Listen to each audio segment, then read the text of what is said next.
I stood there, in my best navy blue suit, watching my only son Brandon marry the woman who would help him destroy me. The Grandview Hotel ballroom sparkled with crystal chandeliers, and 200 guests dressed in their finest. I had raised this boy alone after his mother died, sacrificed everything to give him a good life, and now I just wanted to say a few words about how proud I was. But when I stood up to speak, Brandon blocked me at the microphone and said loud enough for everyone to hear, "You're just here to eat. You have no role in this family." The room went silent. Guests stared as he grabbed my arm and pushed me away from the main table like I was nothing, walking me past shocked faces to a tiny table near the restrooms. I sat there alone, hands shaking, watching my son celebrate while I tried to understand what had just happened. My name is Kendrick Marshall, and I'm 67 years old. I built Marshall Construction Company from absolutely nothing over the course of 42 years. Started with just a used pickup truck, a toolbox, and a willingness to work harder than anyone else. Now the company is worth approximately $3.7 million. We handle everything from residential renovations to commercial projects across Columbus, Ohio. The business has given me a good life, not extravagant, but comfortable. I live in a 3-bedroom house in a quiet suburb, paid off 15 years ago. The neighborhood is the kind where people still wave to each other and keep their lawns neat. My wife Clara died of breast cancer 15 years back. Brandon was only 12 when we lost her. I can still see her smile, hear her laugh. She was the best part of every day. After she passed, I made a choice. I could have started dating again, could have tried to rebuild a personal life, but I decided Brandon needed all of me. He was grieving his mother, struggling in school, angry at the world. So I became both parents. I went to every parent-teacher conference, every baseball game, every school event. I learned to cook his favorite meals, helped with homework I barely understood, stayed up late listening to him talk about his fears and dreams. Those early years after Clara died were hard, but they were also full of love. Brandon was affectionate back then.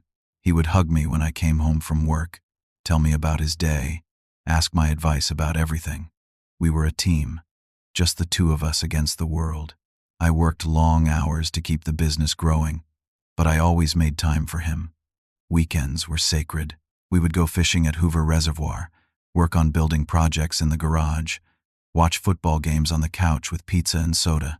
When Brandon graduated high school, I was so proud I cried during the ceremony. He had worked hard, earned decent grades despite everything he had been through. He got accepted to Ohio State University to study business administration. I paid for everything: tuition, room and board, books, spending money. It cost me over $100,000 total, but I never hesitated. This was my son. This was what Clara would have wanted. Brandon graduated college, and I offered him a management position at Marshall Construction. $75,000 a year to start, which was generous for someone fresh out of school. He accepted, and for a while, things seemed good. He showed up to work, handled client communications, managed some of the smaller projects. But over the 8 years he worked for me, I started noticing things. He was often late. He delegated the hard work to others while taking credit for their efforts. He complained about the job being beneath him, said the construction industry was outdated and dirty. I tried to talk to him about work ethic, about respecting the business that had paid for his entire life. But he would get defensive, said I was old-fashioned, that I didn't understand modern business. I let it slide. I told myself he was young, still learning, still finding his way. Then 2 years ago, Brandon met Stephanie Parker at some corporate networking event.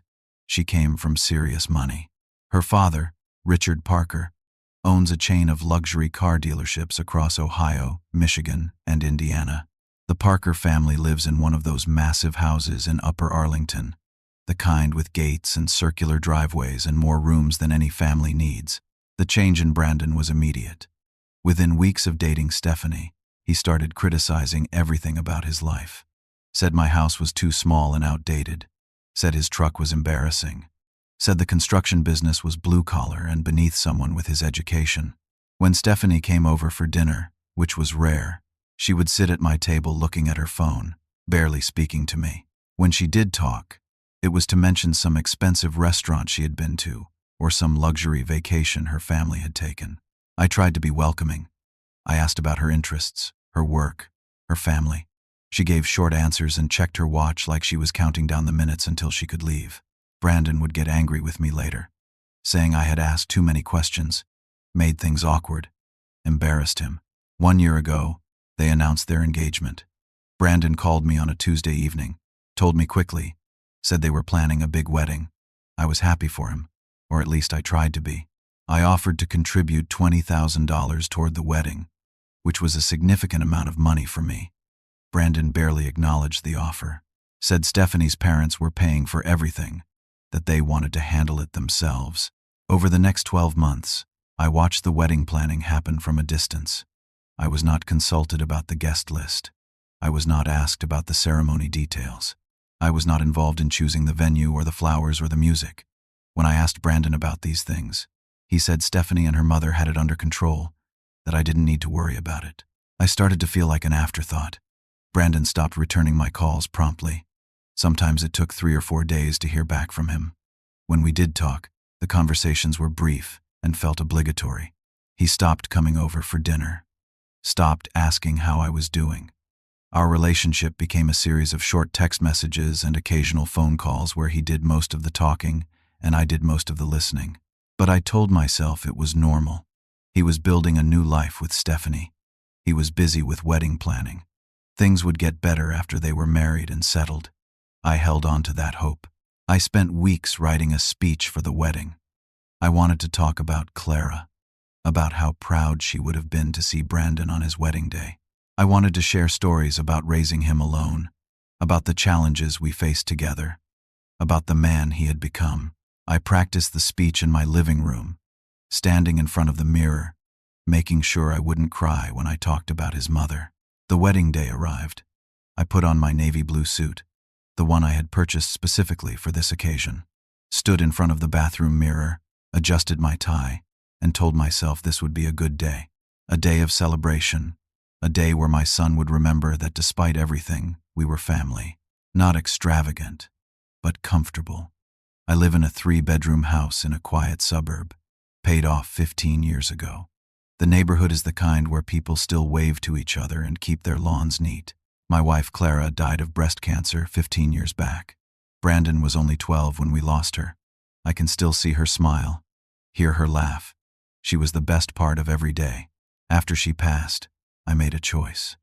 I could have started dating again, could have tried to rebuild a personal life, but I decided Brandon needed all of me. He was grieving his mother, struggling in school, angry at the world, so I became both parents.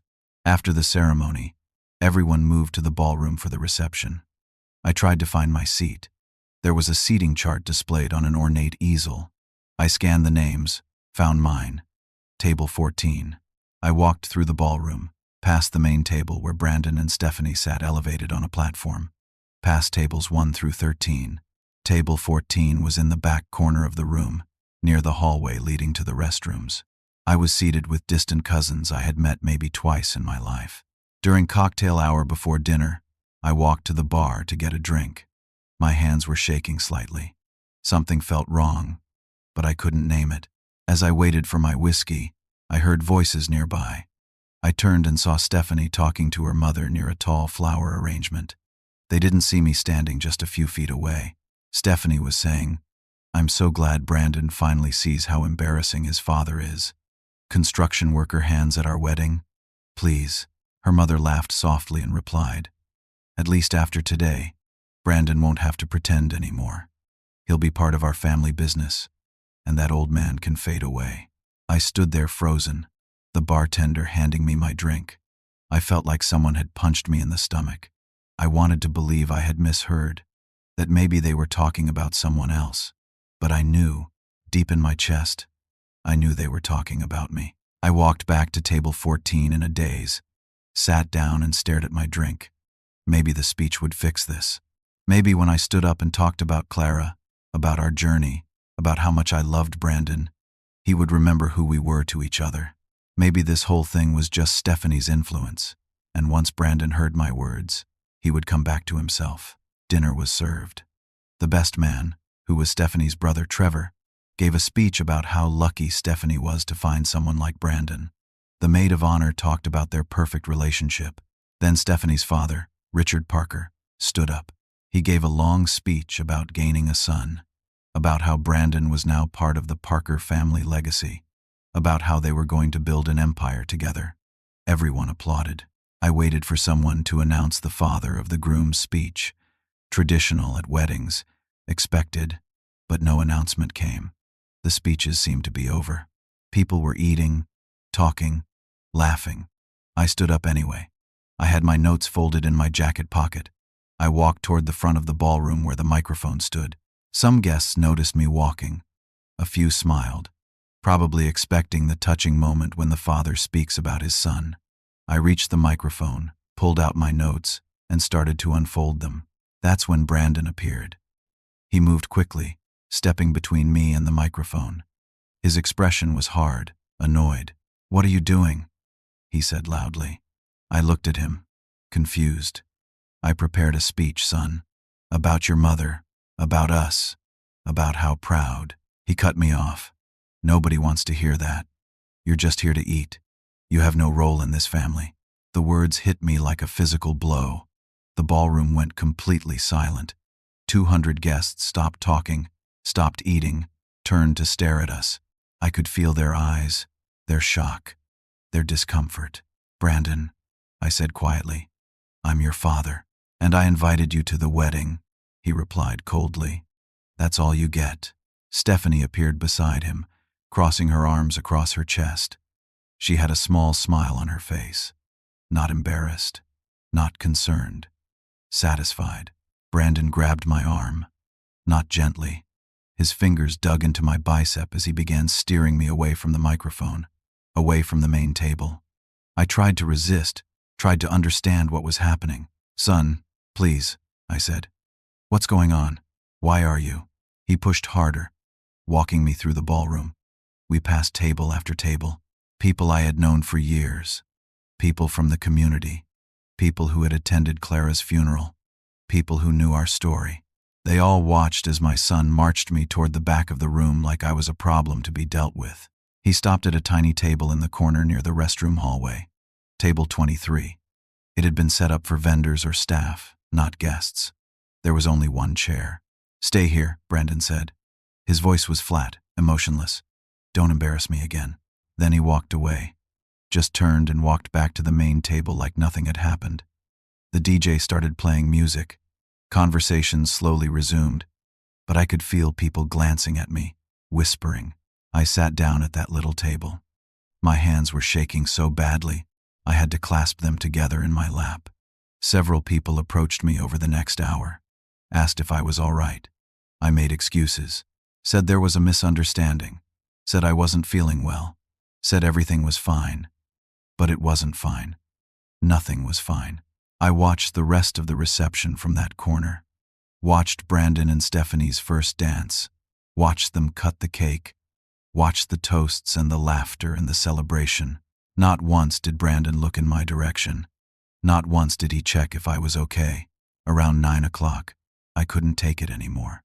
I needed to leave, needed to get out of there.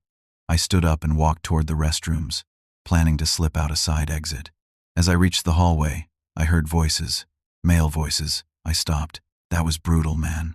"Your own dad?" It was Trevor, Stephanie's brother. "He's been a burden my whole life." Brandon's voice, cold and certain.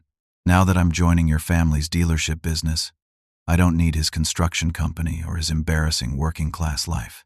Stephanie's dad is putting me in as regional manager, $150,000 starting salary. I'm done pretending." "What about his business?" Trevor asked. "I heard it's worth a lot." "I'm still in the will," Brandon replied. "I'll get everything when he dies. Until then, I just need to keep minimal contact." I stood in that hallway, frozen. Everything became clear. This wasn't about a wedding day misunderstanding. This wasn't about Stephanie's influence. This was calculated, planned. My son had decided I was useful only for what I would leave him when I died. I walked out of the hotel without saying goodbye to anyone, got in my truck and drove home. Sat in my driveway for 20 minutes before I could make myself go inside. The house was dark and quiet. I turned on one lamp in the living room and sat on the couch until the sun came up, replaying everything, trying to make sense of how the boy I raised had become this stranger. Monday morning came, and I went to work like always. Pulled into the Marshall construction parking lot at 6:30 in the morning, same as I had for 42 years. My assistant Diane was already there, coffee brewing in the break room. She's 52 years old, been with me for 18 years. Good woman, sharp mind, keeps the office running smoothly. She took one look at my face and knew something was wrong. How was the wedding? She asked carefully. It was fine, I lied. Beautiful ceremony. She didn't believe me, I could tell. But she didn't push, just handed me a cup of coffee and went back to her desk. I tried to focus on work. Had 3 active projects that needed attention. A residential addition in Clintonville, a commercial renovation downtown, and a new build in Worthington. Normally I could lose myself in the details, in solving problems, in making sure everything was done right. But I couldn't concentrate.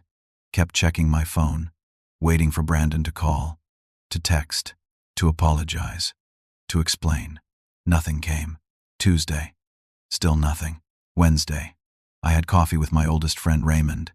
We've known each other since we were kids. He's 69 now, retired electrician, lost his wife about 5 years back.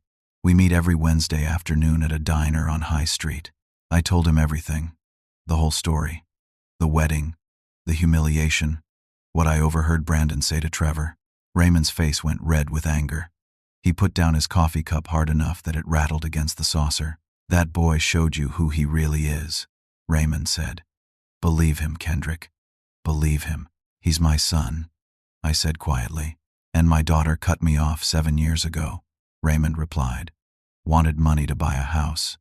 I gave her $50,000. She took it, bought the house, and I haven't heard from her since except when she wants something else. I kept giving her chances, kept thinking she would remember I was her father. She never did. I regret every extra chance I gave her. What are you saying? I'm saying you taught Brandon everything except consequences. It's not too late to teach him now. I drove home thinking about Raymond's words. That night, I couldn't sleep. Kept getting up, pacing the house, looking at old photos of Brandon as a kid. Smiling. Happy. Where did that boy go? Thursday afternoon, something occurred to me. Brandon worked for me. He should have been back at work on Monday after the wedding. His honeymoon wasn't scheduled until next month. I called his direct supervisor, a good man named Frank who runs our residential division. Frank, has Brandon been in this week? There was a pause. No, sir. Haven't seen him since before the wedding. Friday was his last day. Did he call in sick? No, sir. No call at all. I tried reaching him yesterday. No response. My stomach dropped. Brandon had just stopped showing up to work. Didn't call, didn't explain, just disappeared. Friday morning, I got to the office early and checked my email. There it was, sent at 2:17 in the morning. A formal resignation letter from Brandon, effective immediately. No explanation. No gratitude for 8 years of employment or a lifetime of support. Just 3 sentences saying he was resigning his position, requesting his final paycheck be mailed, and thanking the company for the opportunity. I sat at my desk, staring at that email. He didn't even have the respect to tell me in person. Just sent an email in the middle of the night and walked away from everything. Diane knocked on my door around 10 o'clock. Kendrick, there's a courier here with a delivery for you. Needs a signature. I signed for a large manila envelope. Heavy, official looking. I opened it at my desk. Inside was a letter from a law firm I didn't recognize. Patterson, Morrison, and Blake, LLP. Based in Upper Arlington. Expensive letterhead. I started reading. Dear Mr. Marshall, this firm represents Brandon Marshall and Stephanie Parker Marshall. We are writing to formally notify you that our clients are requesting you cease and desist from all unsolicited contact. This includes phone calls, text messages, emails, and in-person visits to their residence. Our clients have made the difficult decision to establish appropriate boundaries with you. They ask that you respect their privacy and independence as they begin their married life together. Furthermore, we must inform you that our clients are aware of your estate planning and the current structure of your will. While Brandon Marshall is formally distancing himself from your business and personal life, he maintains all legal rights to inheritance under Ohio law. Any attempt to disinherit Brandon Marshall will be contested vigorously in court. Our clients expect their legal inheritance rights to be respected. Should you choose to alter your estate plan in a manner that violates these rights, this firm is prepared to pursue all available legal remedies. We trust you will act reasonably and in accordance with Ohio inheritance law. Sincerely, Jonathan Patterson, Esquire. I read it 3 times. Each time, the words got worse. This wasn't just about creating distance. This was a legal strategy. Brandon was cutting me out of his life, while simultaneously protecting his right to inherit everything I owned. He wanted nothing to do with me while I was alive, but he wanted to make sure he got everything when I died. The letter felt like ice in my hands, cold and calculated. This was written by expensive lawyers paid for by Stephanie's family. This was planned, coordinated. They had thought through every angle. I called Raymond, told him about the letter. "Now do you see?" he said. "This isn't about a wedding day argument. This is about money. He's positioning himself legally, cutting you off emotionally while protecting himself financially. That's not a son, Kendrick. That's a predator." That night, I sat in my living room with the letter on the coffee table in front of me. Thought about Clara, about all those years raising Brandon alone, about the sacrifices, the long hours, the missed opportunities. I had built a successful business, saved money, made good investments, all so I could leave something behind for my son, all so he would be taken care of. And this was how he repaid me. With lawyers and threats and calculated cruelty, something shifted in my chest, a hardness I had never felt before. I picked up my phone and called my attorney, Harold Griggs. I've known him for 20 years. He handled the business incorporation, real estate purchases, contracts. Good man, fair, smart. "Harold, it's Kendrick Marshall. I need to meet with you first thing Monday morning. Emergency estate planning matter." "Of course," Harold said. I could hear the concern in his voice. "Everything all right?" "No," I said. "But it will be." Saturday morning I woke up early. Couldn't sleep past 5 o'clock. I drove out to Green Lawn Cemetery. Clara's buried there under an old oak tree, a spot she picked out herself before she died. Simple headstone. Clara Ann Marshall, beloved wife and mother. I bring flowers every few weeks, keep the area clean, talk to her sometimes when things get hard. I sat on the bench near her grave and told her everything. About the wedding, about Brandon's cruelty, about the lawyer's letter.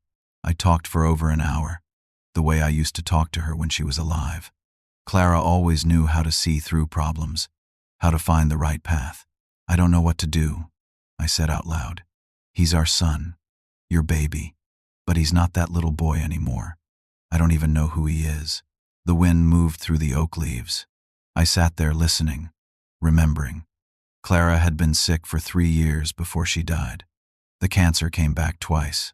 The treatments were brutal. Chemotherapy, radiation, surgeries. She fought so hard. But toward the end, she struggled with more than just physical pain. Depression hit her, deep and dark. The doctors said it was common with terminal patients. She had pain medications, strong ones, morphine and other pills I couldn't even pronounce. One night, I came home from work and found her unconscious. Called 911, but it was too late. The doctors said it was an overdose. They never determined if it was accidental or intentional. Clara had been taking so many medications, losing track of dosages. Or maybe she had just decided she couldn't fight anymore. I never knew for sure. Never wanted to know. Either way, I lost her.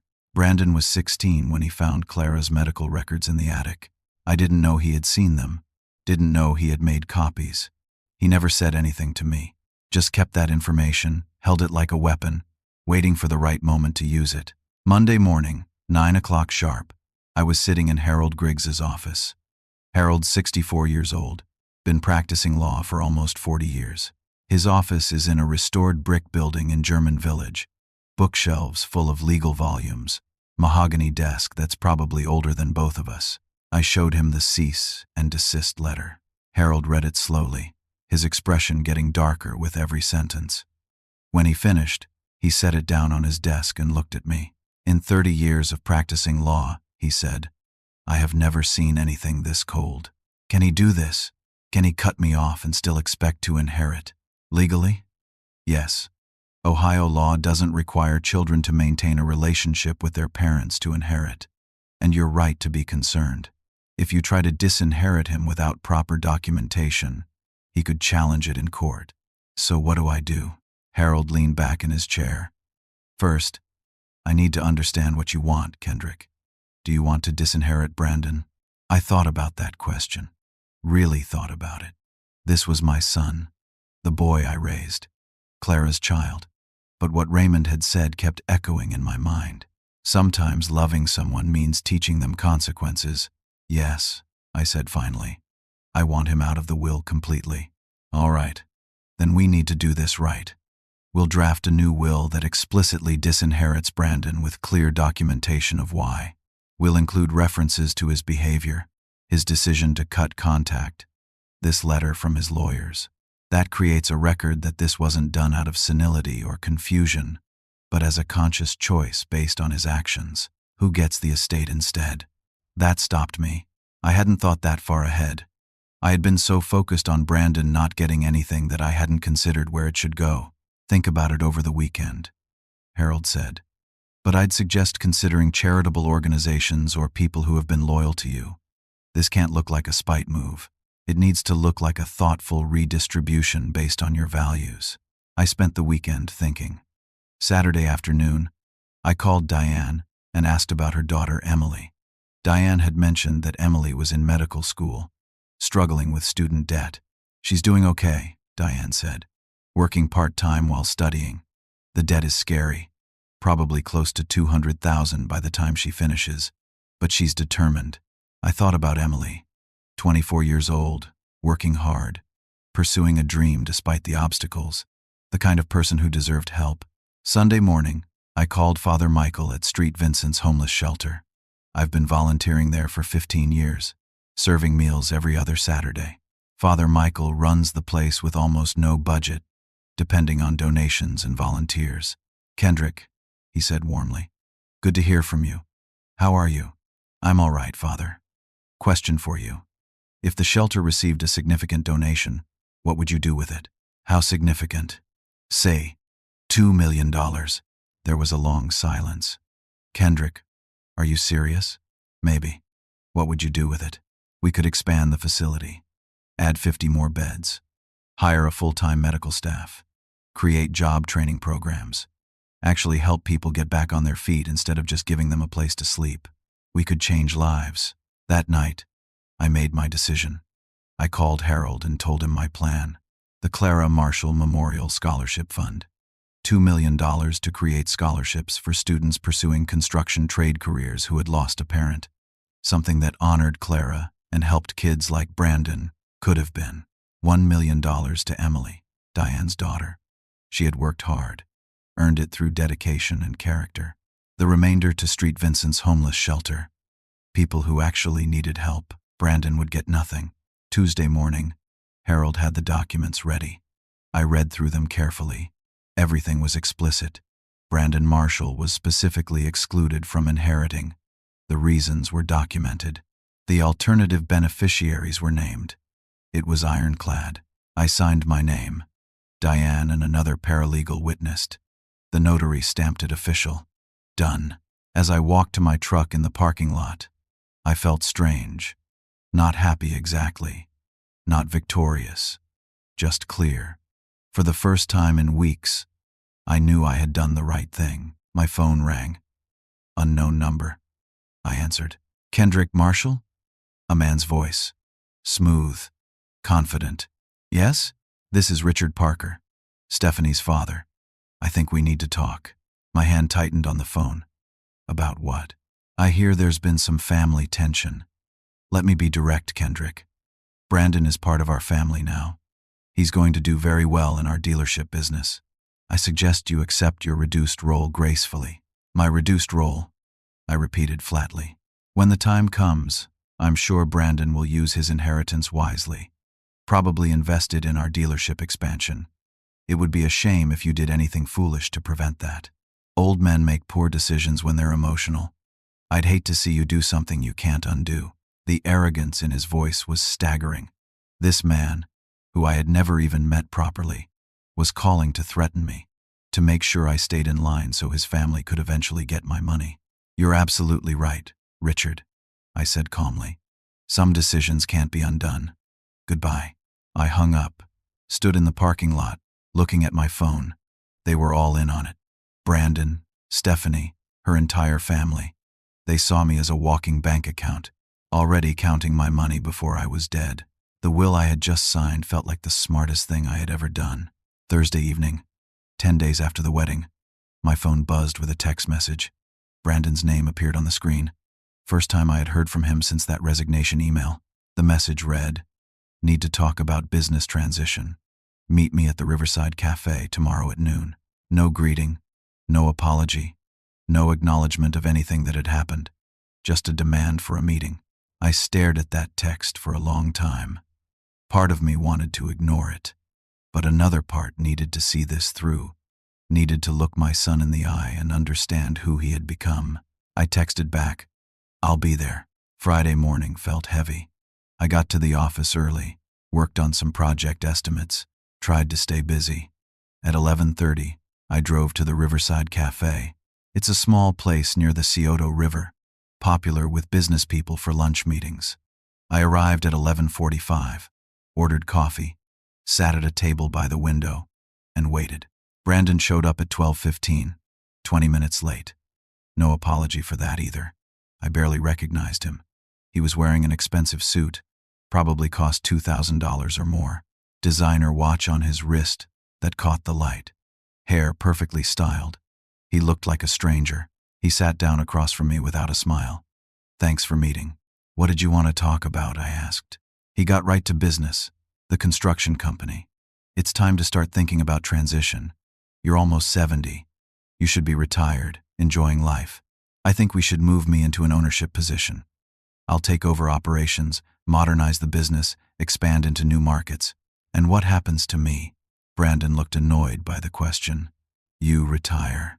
You've worked long enough. Let the younger generation take over." I watched his face as he spoke. There was no affection there, no recognition of our history, just cold calculation. "Brandon," I said quietly, "what about the wedding?" He frowned. "What about it? You humiliated me in front of 200 people, pushed me away like I was garbage." "Oh, that." He waved his hand dismissively.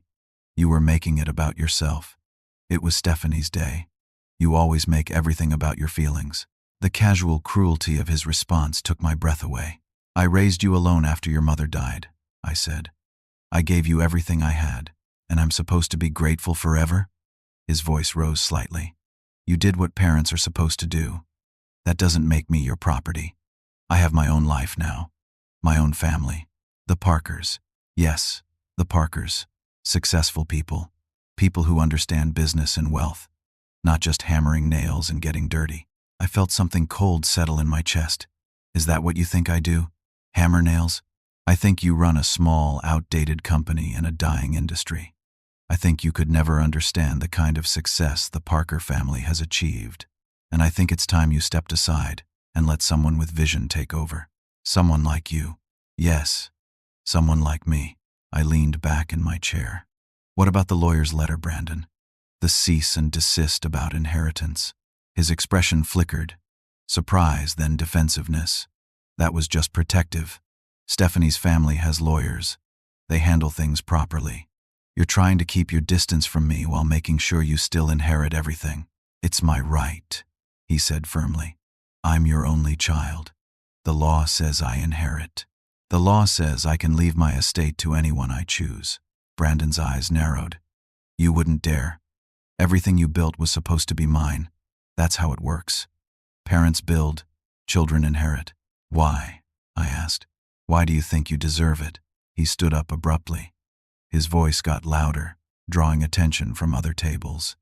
Because I put up with you my whole life, growing up with a father who smelled like sawdust, who drove a beat-up truck, who embarrassed me in front of my friends. Do you know what it was like telling people my dad was a construction worker while their dads were doctors and lawyers? Do you know how many times I had to make excuses for you? The cafe went quiet. People were staring, but Brandon didn't stop. Stephanie's family is real success. Her father built an empire. You just hammer nails and fix broken things. I was ashamed of you then, and I'm ashamed of you now. But yeah, I'll take the money when you die. I earned it by suffering through being your son. I stood up slowly. My hands were steady. My voice was calm. You didn't earn anything, Brandon, and you won't inherit anything. He laughed. Actually laughed. You can't disinherit me, my lawyer said. I already did. New will. Signed. Witnessed. Notarized. You get nothing. The blood drained from his face. You're lying. Your mother would be heartbroken to see what you've become. I'm not. I walked out of the cafe, leaving him standing there. Got to my truck, sat in the driver's seat, and took a deep breath. My phone was already ringing. 5 missed calls from Harold. I called him back. Kendrick, Harold said urgently. Brandon's legal team filed a motion this morning. They're trying to have you declared mentally incompetent. They want a conservatorship hearing. They must have suspected you might change the will. My stomach dropped. What does that mean? It means they're trying to take legal control of your affairs before the new will can take effect. If they succeed, Brandon would control your estate. There's a court hearing scheduled for next Friday. I sat there in the parking lot, engine running, trying to process this. They weren't just fighting for inheritance. They were trying to take control of my life while I was still living it. What do we do? I asked. We fight, Harold said. And we fight hard. Harold explained what we were up against. Brandon's legal team, funded by the Parker family money, had filed an emergency petition claiming I was showing signs of mental incompetence. They alleged I was making irrational decisions, behaving erratically, and needed protection from myself through a court-appointed conservator. If the judge agreed, Brandon would gain legal control over my finances, my business, my property, everything. They're moving fast, Harold said. This is aggressive legal strategy. They want control before the new will becomes effective. Over the next several days, Harold and I prepared. First step was a psychiatric evaluation. Harold arranged for me to meet with Dr. Patricia Hollis, a psychologist the court system used for competency evaluations. She had an office in a medical building downtown. Dr. Hollis was professional and thorough. Spent 3 hours with me on Tuesday afternoon, running cognitive tests, memory assessments, asking questions about my reasoning process. She tested my ability to handle finances, make decisions, understand consequences. Wednesday, she called Harold with the results. I was in his office when he got the news. Dr. Hollis says you're sharper than most people half your age, Harold reported. No signs of dementia, no cognitive impairment, excellent reasoning skills. She'll testify that you're completely competent to manage your own affairs. That was good news, but it wasn't enough. We needed to show the judge a complete picture. Harold suggested character witnesses, people who could speak to my mental state, my decision-making, my consistent behavior. Diane immediately volunteered. I'll tell them exactly what I see every day, she said. A man who runs a successful business, makes smart decisions, and treats people fairly. Raymond called me that evening. I'll be there. I'll tell that judge you're the sanest person I know. Father Michael from Street Vincent's also agreed to testify. You've been volunteering with us for 15 years, Kendrick. Always on time, always reliable, always compassionate. That speaks to character and mental stability. Thursday, Harold had another idea. Show the court the construction company's financial records.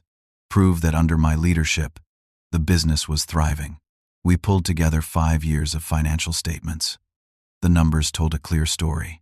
Steady growth, consistent profitability, strong client relationships, excellent credit rating, 0 signs of mismanagement or poor judgment. Then Harold dug deeper into Brandon's role at the company. Found the project files from Brandon's 8 years of employment. The results were damning. Every client complaint in those 8 years had occurred on projects Brandon supervised.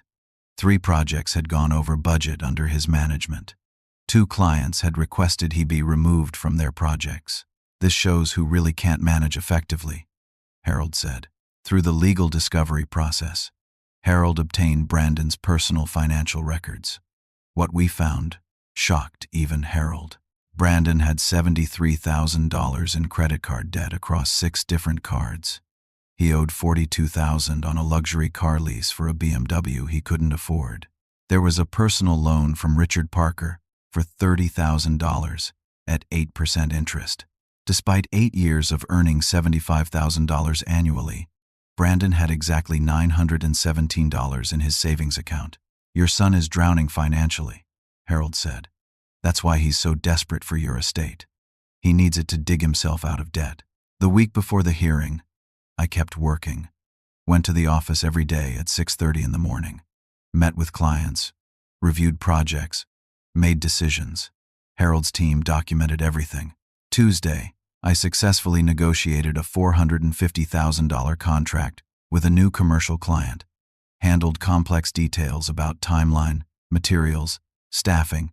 The client praised my professionalism and expertise. Wednesday, we had a structural engineering problem on a current project. Foundation issues that required quick thinking and creative solutions. I worked with the engineering team to redesign the support system, staying within budget and timeline. Problem solved. Thursday, I conducted the quarterly staff meeting, reviewed company financials with the whole team, discussed strategy for the next quarter, made decisions about equipment purchases and hiring. Everything documented on video by Harold's paralegal. Every action proved I was mentally sharp, professionally competent, and fully capable of managing my own affairs. "You humiliated me in front of 200 people, pushed me away like I was garbage. There's someone here to see you," she said. Her expression was uncertain. Trevor Parker, Stephanie's brother, Brandon's best man. I hadn't seen him since the wedding. "Send him in." Trevor walked into my office looking uncomfortable. He was about 32 years old, dressed casually in jeans and a polo shirt. He closed the door behind him and stood there, hands in his pockets. "Mr. Marshall, I know you have no reason to listen to me, but I need to tell you something." I gestured to the chair across from my desk. "Sit." He sat down, leaning forward with his elbows on his knees. "I've been going to therapy, dealing with a lot of stuff about my family, about how we treat people, about values and what matters." He paused. "What happened at the wedding has been eating at me. Watching Brandon humiliate you like that. My sister laughing about it. My parents encouraging it. I can't be part of it anymore. Why are you here, Trevor?" "Because I have information you need to know. About Brandon and Stephanie." He pulled out his phone, opened his text messages, and handed it to me. "Read these." I scrolled through the conversation. Messages between Brandon and Stephanie from 6 months ago. My blood ran cold as I read. "Stephanie, 2 years max. We get his money. Then we're done." Brandon, "You sure your dad will still give me the job if we divorce?" Stephanie, "He knows the plan. As long as we split the inheritance fairly, everyone wins. You get your half, I get mine. You keep the dealership position. Clean business arrangement." Brandon, "What if the old man changes the will?" Stephanie, "He won't. He's too sentimental. And if he tries, our lawyers will handle it." Friday afternoon, 3 days before the hearing, I got an unexpected visitor. I was in my office reviewing blueprints when Diane knocked on the door. "There's more," Trevor said quietly. He showed me emails between Brandon and Richard Parker discussing how they would invest my inheritance in the dealership expansion. Spreadsheets breaking down the projected returns. Legal memos about Ohio inheritance law. "Why are you showing me this?" I asked. "Because it's wrong. What they're doing is evil, and I can't be part of my family anymore if this is who we are." He looked at me directly. "I'll testify in court if you need me to. I'll tell the judge everything, even if it means my family never speaks to me again."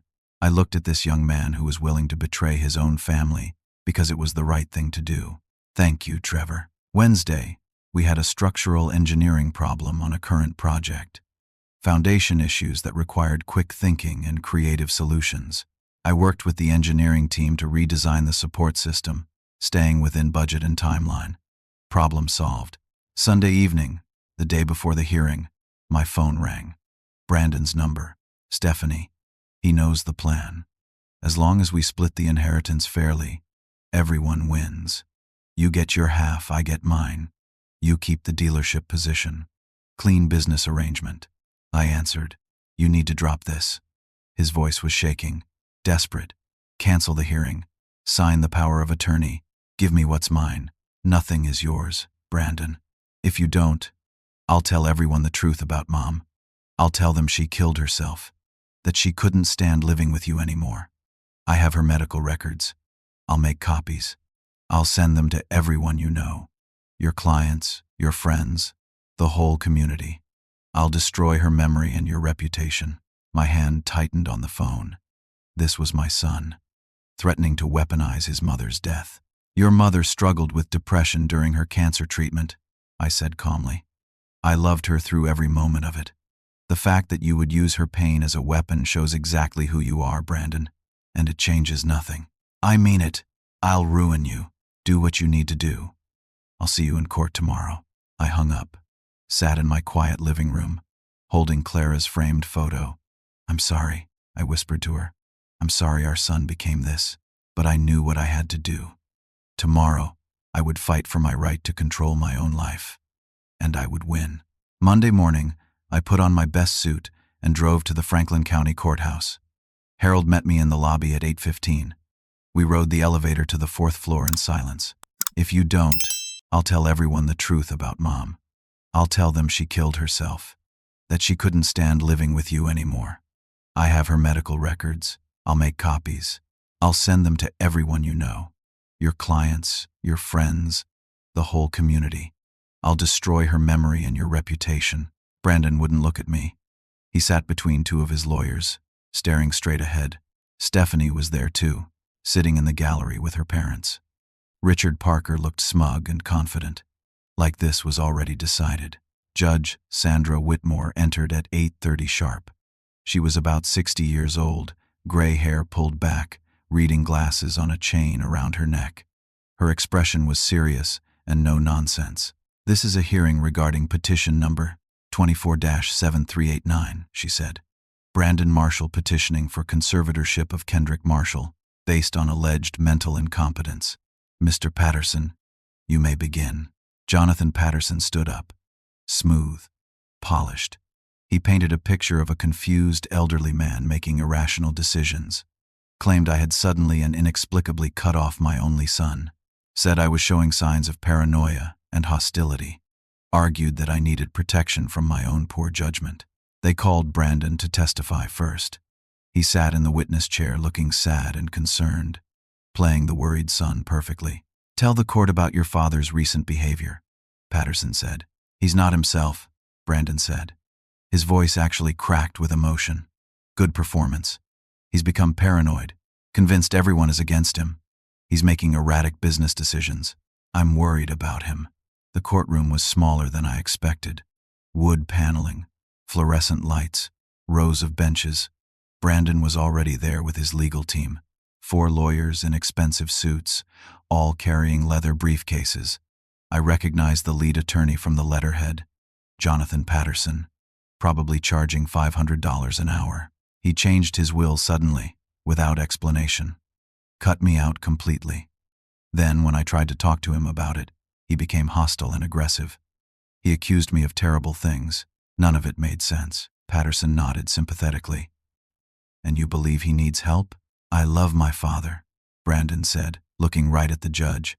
I just want him to be taken care of, to have someone making sure he doesn't hurt himself or his business. It was a masterful lie, delivered with perfect sincerity. If I didn't know the truth, I might have believed him. Harold stood up for cross-examination. Mr. Marshall, you claim to love your father.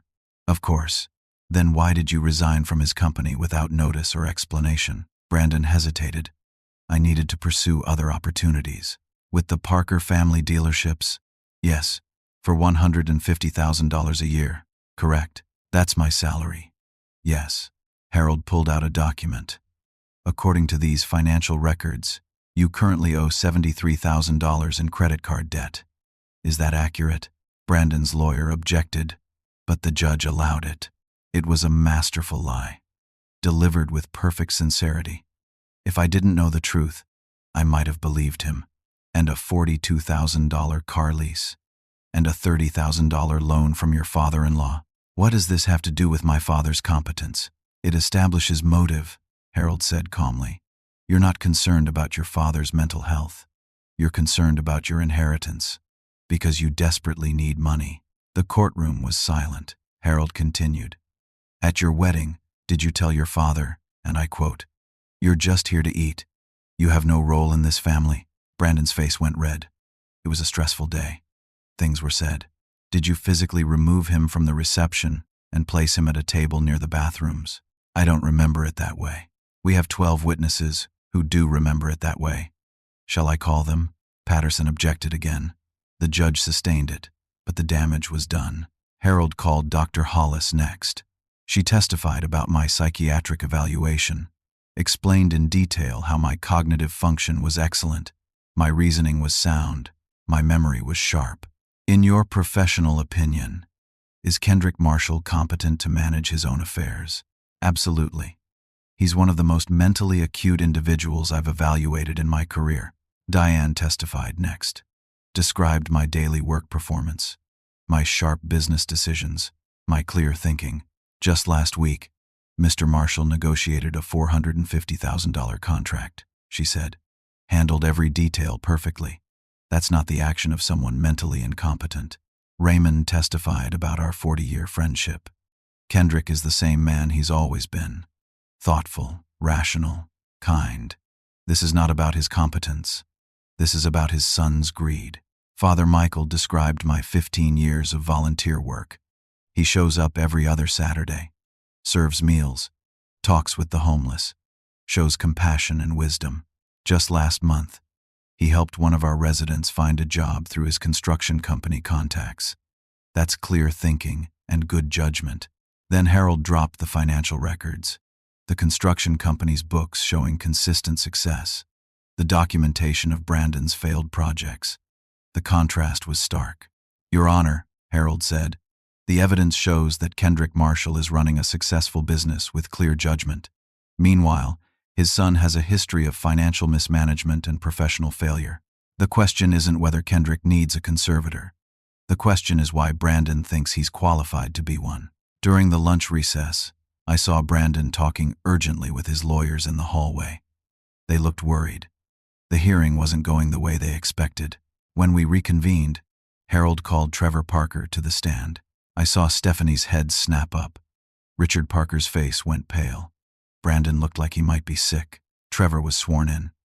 He looked nervous but determined. Harold asked, "How do you know the parties in this case?" "Stephanie Parker Marshall is my sister. Brandon Marshall is my brother-in-law." "And do you have information relevant to this proceeding?" "Yes." Harold handed Trevor his phone. "Can you identify these text messages?" "These are messages between Brandon and Stephanie from 6 months ago. Please read the highlighted portions to the court." Trevor read them out loud. The messages about the 2-year divorce plan, the calculations about splitting the inheritance, the business arrangement masquerading as a marriage. The courtroom erupted. Judge Whitmore banged her gavel. Stephanie stood up and walked out. Richard Parker followed her, face red with rage. Brandon sat frozen, unable to speak. "These messages show this marriage was a financial arrangement," Harold said. "Brandon planned to secure the inheritance, divorce Stephanie, and split the money. This entire conservatorship petition is about gaining control of money, not protecting a father." Patterson tried to object, tried to recover, but there was nowhere to go. Then the judge's clerk approached the bench with a note. The judge read it, her expression darkening. "I'm informed there was an incident in the hallway during lunch," Judge Whitmore said. "Mr. Brandon Marshall was overheard making threats about revealing private medical information about the decedent Clara Marshall." "Is this true?" Harold stood. "Yes, Your Honor." Mr. Brandon Marshall threatened his father, saying he would publicly reveal sensitive medical information about his late mother unless his father dropped this proceeding. We have multiple witnesses. The judge looked at Brandon with disgust. Is this how you show love for your father? Blackmail and threats? Brandon said nothing. Judge Whitmore didn't need to deliberate long. I find absolutely no evidence of mental incompetence, she said. Kendrick Marshall is clearly of sound mind and fully capable of managing his own affairs.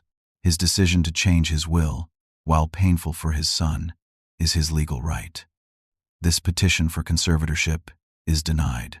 She looked at Brandon's legal team. Furthermore, I'm sanctioning the petitioners and their counsel for bringing a frivolous claim that appears motivated by financial gain rather than genuine concern. You are ordered to pay Mr. Kendrick Marshall's legal fees in full. She banged the gavel. We're adjourned.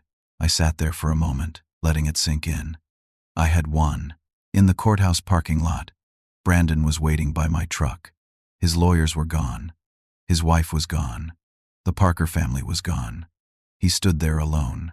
You've destroyed me, he said. His voice was hollow.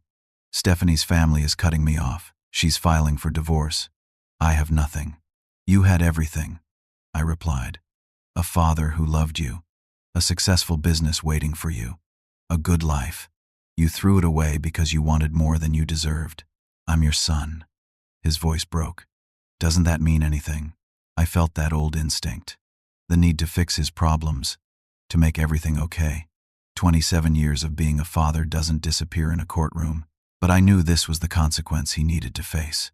Being someone's son isn't an accomplishment, Brandon. It's an opportunity. You wasted it. He started crying. Actually crying. What am I supposed to do now? You're going to do what everyone does. You're going to work. You're going to struggle. You're going to figure out who you are when nobody's handing you anything. Maybe you'll become someone your mother would be proud of. I hope so. I got in my truck and drove away, leaving him standing in the parking lot. 3 months after the trial, I established the Clara Marshall Memorial Scholarship Fund. Set aside $2 million in a trust managed by a local community foundation.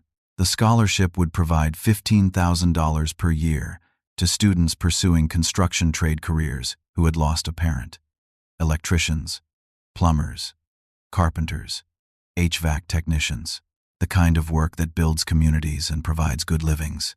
The first recipient was Marcus Johnson, 18 years old, lost his mother to cancer when he was 14. He wanted to become an electrician. Smart kid, hardworking, reminded me a little of what Brandon could have been. I met Marcus at the scholarship award ceremony. Small event at the community foundation office. Marcus showed up in a button-down shirt and khakis, his younger sister with him.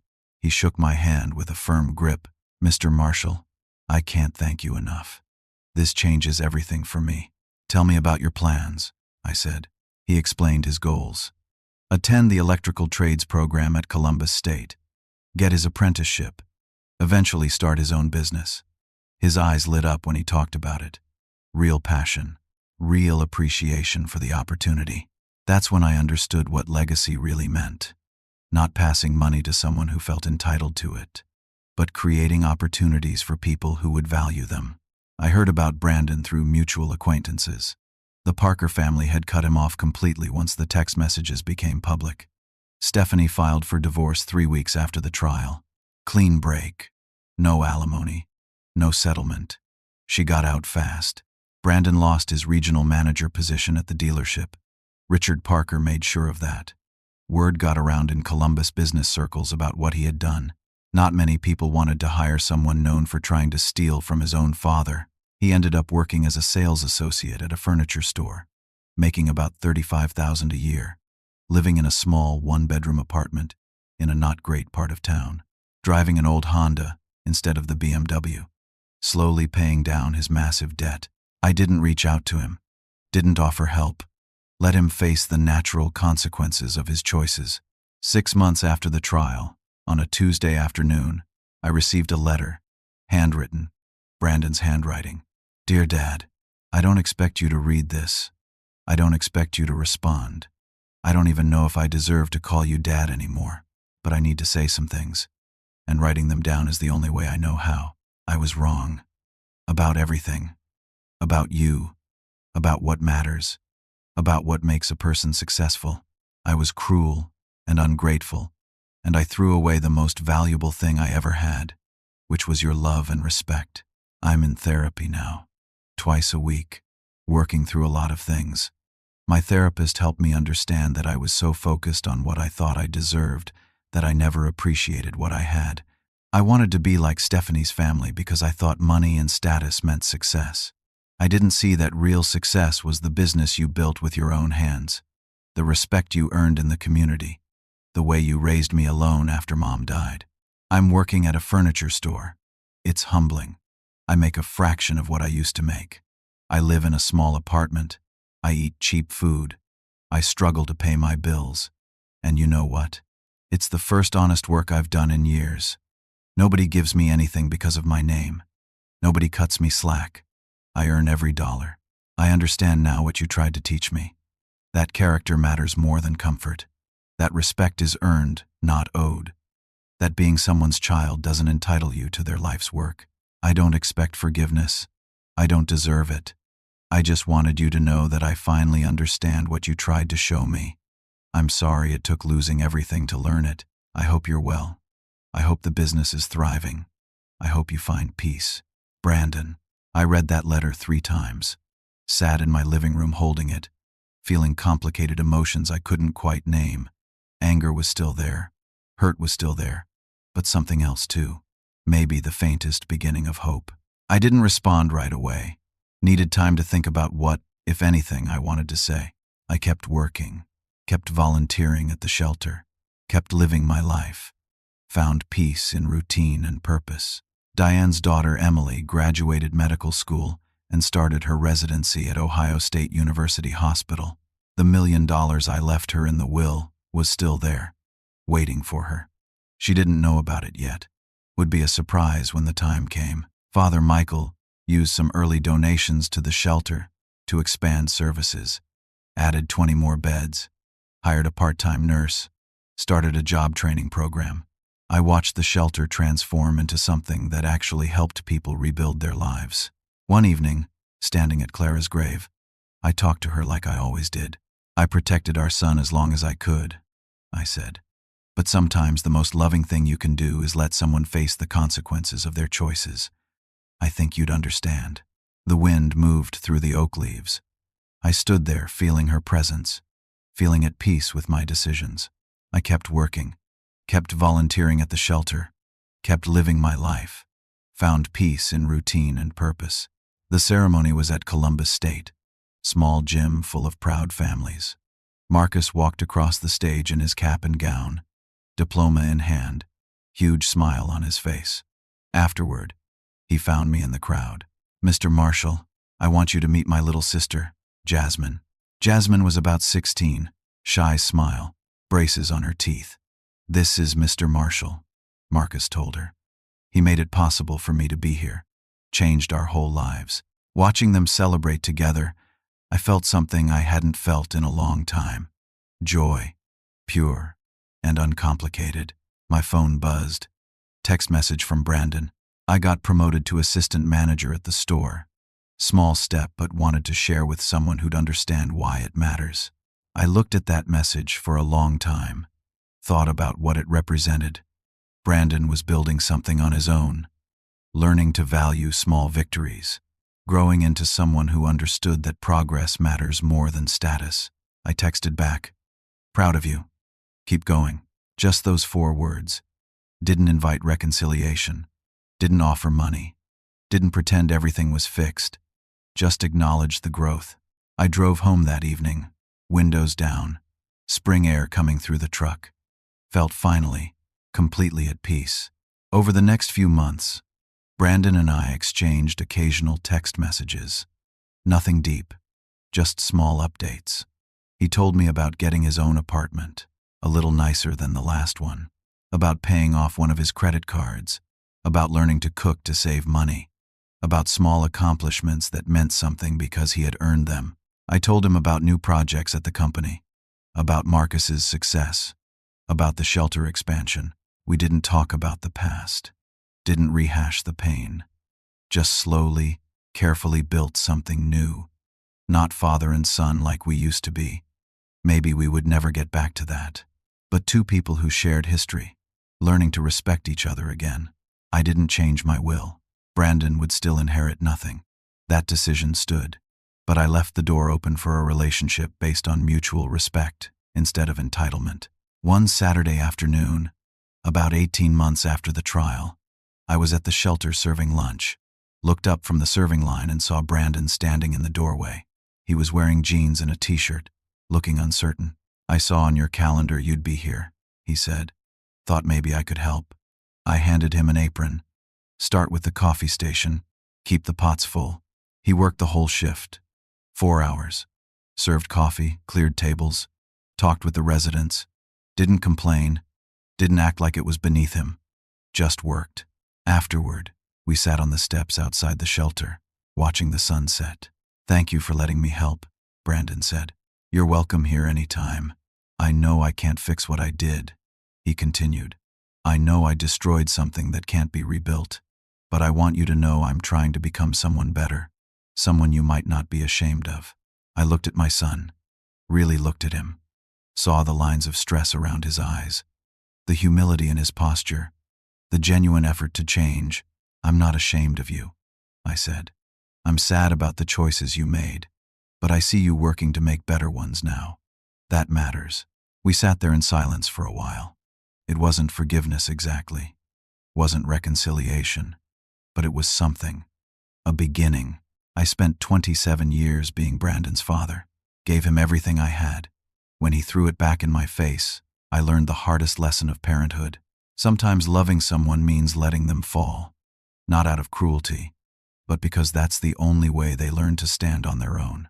I don't know if Brandon and I will ever have a real relationship again. Maybe we will, maybe we won't. But I know this. I did right by Clara's memory. I did right by myself.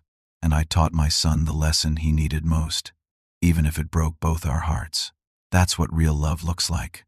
Not soft, not easy, but true. Legacy isn't about blood. It's about values. It's about what you build and who you help and what you stand for when everything is on the line. I built a business with my hands. I raised a son the best I could. And when that son lost his way, I loved him enough to let him face the consequences. Marcus graduated. Emily is saving lives as a doctor. The shelter is helping people rebuild. The Clara Marshall Memorial Scholarship is changing lives every year. That's legacy. That's what lasts. And Brandon? He's learning what I tried to teach him all along. That character matters. That respect is earned. That real success isn't about money or status, but about becoming someone you can be proud of. I'm 68 years old now, still running Marshall Construction, still volunteering at the shelter, still visiting Clara's grave and telling her about my days, still learning that love sometimes means tough choices. And I'm at peace. Finally, completely at peace. If you're facing a situation where someone you love is taking advantage of you, let me ask you this. When does love become enabling? When does protecting someone actually harm them? How do you know when it's time to step back and let consequences teach the lessons you couldn't? Share your thoughts in the comments below. I'd love to hear your experiences and perspectives. If this story resonated with you, please hit that like button. It helps others find these stories and reminds us all that we're not alone in facing difficult family situations. And if you haven't already, subscribe to the channel for more real-life stories about navigating the complicated relationships that shape our lives.